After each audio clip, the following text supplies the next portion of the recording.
தமிழகத்துல இருக்கிற எந்த ஒரு பொலிட்டிக்கல் லீடரும் இந்த ஒரு பர்டிகுலர் டாபிக்கை பத்தி பேசவே இல்லை. ஆனா the one and only person who has spoken about this particular topic is none other than தமிழக வெற்றி கழகத்தோட தலைவர் விஜய் மட்டும்தான். அவர் பெருசா எந்த டாபிக்கை பத்தி பேசியிருக்காரு அப்படின்னு நீங்க என்கிட்ட கேட்கலாம். வேற எந்த டாபிக்குமே கிடையாதுங்க. இன்னைக்கு உலகத்துல ரொம்ப இம்பார்ட்டன்ஸா இருக்கிற ஒரு பர்டிகுலர் டாபிக் ஆர்டிபிஷியல் இன்டெலிஜென்ஸ் மட்டும். கன்னியாகுமரியில அவருக்கு 2 இடத்துல வந்து பேசினாரு. செகண்ட் இடத்துல ஆல்மோஸ்ட் 2.5 minutes வந்து he has spoken about artificial intelligence. கலாவிய மையமான AICTI TVK அரசு உருவாக்கும் முயற்சியில் நமது அரசு ஈடுபடும். மொத்தம் 6 பாயிண்ட்ஸ் வந்து ரொம்ப ஸ்ட்ரெஸ் பண்றாரு. அது என்னென்ன பாயிண்ட்னு நான் ஒண்ணா உங்களுக்கு சொல்றேன். நம்பர் 1, தமிழ்நாட்டை நாங்க இந்தியாவிலேயே நம்பர் 1 செயற்கை நுண்ணறிவு தலைநகரமா மாத்துவோம் அப்படி சொல்லியிருக்காரு. இது எவ்வளவு பெரிய விஷயம் தெரியுமா? அமெரிக்காவிலேயே நிறைய சிட்டிஸ் வந்து ஏஐக்கு சொல்லி ஒதுக்கி வச்சிருக்காங்க. அதே மாதிரி இப்ப இந்தியாவிலேயே தமிழ்நாடை வந்து ரொம்ப ஸ்பெசிபிக்கா நாங்க வந்து செயற்கை நுண்ணறிவுக்கு தலைநகரமா மாத்துவோம். அந்த அளவுக்கு வந்து ஏஐ நாங்க உள்ள கொண்டு வருவோம் அப்படின்னு சொல்லியிருக்காரு. பாயிண்ட் நம்பர் 2, by 2035 நம்ம இந்தியாவோட economy 1.7 trillion will be contributed by artificial intelligence அப்படின்னு சொல்றாரு. இது எந்த அளவுக்கு உண்மை அப்படின்னு கேட்டீங்கன்னா கன்ஃபார்மா உண்மையா தாங்க இருக்கும். ஏன்னா நான் இதுக்கு முன்னாடி ஒரு போட்ட வீடியோலயே வந்து AI வந்து estimated to reach almost $4 trillion by 2030. By 2035 definitely it will reach 1.7 trillion in India.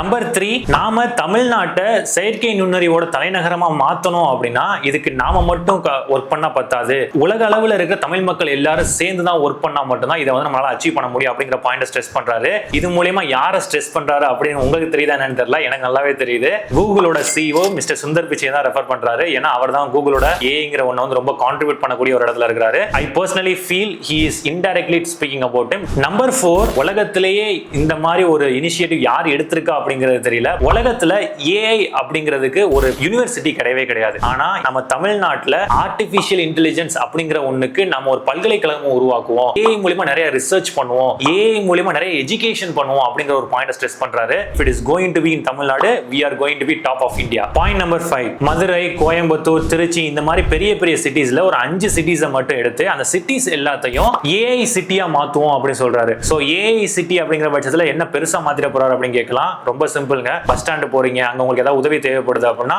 அங்க உங்களுக்கு AI இருக்கும் ஹெல்ப் பண்றதுக்கு. பஸ்ல டிராவல் பண்றீங்க, டிக்கெட் எடுக்கணும் அப்படின்னா அங்க உங்களுக்கு AI இருக்கும். இந்த மாதிரி பெரிய பெரிய சிட்டிஸ்ல எல்லாம் நம்ம வந்து AI உள்ள கொண்டு வந்து மக்களோட பயணத்தையும் மக்களோட ஒர்க்கையும் ஈஸ் பண்ணுவோம் அப்படி சொல்றாரு. இது வந்து உண்மையிலேயே ரொம்ப ரொம்ப வரவேற்கத்தக்க ஒரு பாயிண்ட் தான். இந்த 6th point, last but not the least point, AI அப்படிங்கிற ஒண்ணுக்கு ஒரு மினிஸ்ட்ரி ஆஃப் டிபார்ட்மெண்ட் ஒதுக்கி வச்சிருக்காங்க. அதாவது நம்ம எஜுகேஷனுக்கு ஒரு மினிஸ்டர் வச்சிருக்கிறோம், போக்குவரத்துக்குன்னு ஒரு மினிஸ்டர் வச்சிருக்கிறோம், விளையாட்டுத்துறைக்குன்னு ஒரு மினிஸ்டர் வச்சிருக்கிறோம். இந்த மாதிரி வந்து டிஃபரெண்ட் பிளாட்ஃபார்ம்ஸ்க்கு வந்து ஒரு மினிஸ்டர் வச்சிருக்கோம். பட் யாருமே இந்தியாவில் இன்ன வரைக்கும் AI அப்படிங்கிற ஒரு டாபிக் மினிஸ்டர் அப்பாயிண்ட் பண்ணவே இல்லை. பட் இவர் என்ன சொல்றாருன்னா தமிழ்நாட்டுல AI அப்படிங்கிற ஒரு பிளாட்ஃபார்முக்கு ஒரு மினிஸ்ட்ரி ஆஃப் டிபார்ட்மெண்ட் ஒதுக்குவோம். இது மூலமா மக்களுக்கு AI எந்த அளவுக்கு பயனுள்ள வகையில் இருக்குமோ அந்த அளவுக்கு ப்ரோமோட் பண்ணி மக்களோட வாழ்வாதாரத்தை மேம்படுத்தும் அப்படி சொல்லியிருக்காரு.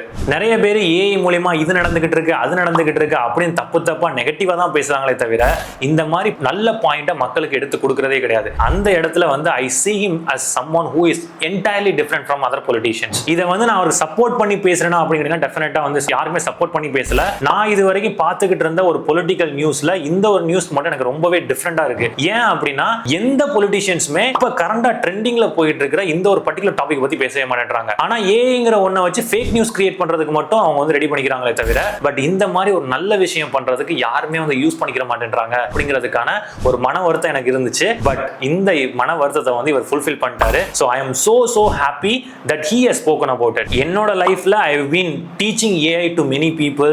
நான் வந்து AI பத்தி நிறைய கத்துக்கிட்டு இருக்கேன். பர்சனலா வந்து என்னோட கம்பெனிஸ்ல we are applying AI and doing multiple other works. நாங்க பண்ற எடிட்டிங்கா இருக்கட்டும் இல்ல வந்து மார்க்கெட்டிங்கா இருக்கட்டும் எல்லாமே வந்து AI வச்சு தான் பண்ணிக்கிட்டு இருக்கோம். அந்த மாதிரி ஒரு சிச்சுவேஷன்ல I am so happy that this person has spoken about AI and about the growth of AI in Tamil Nadu. இவர் சொன்ன இந்த ஒரு பாயிண்ட் மட்டும் நடந்துச்சுன்னா I can assure you India மட்டும் கிடையாதுங்க, உலகமே வந்து தமிழ்நாட்டை மேல தூக்கி பார்ப்பாங்க. தமிழக வெற்றி கழகத்தோட தலைவர் விஜய் பேசியிருக்கிற இந்த ஒரு பாயிண்ட பத்தி நீங்க என்ன நினைக்கிறீங்க? மறக்காம கமெண்ட் செக்ஷன்ல சொல்லுங்க. தமிழ்நாடு ஏஐல எந்த அளவுக்கு இனிஷியேட்டிவ் எடுக்கணும் அப்படிங்கறத நீங்க நினைக்கிறீங்க? அதையும் மறக்காம கமெண்ட் செக்ஷன்ல சொல்லுங்க. See you guys tomorrow in the next video.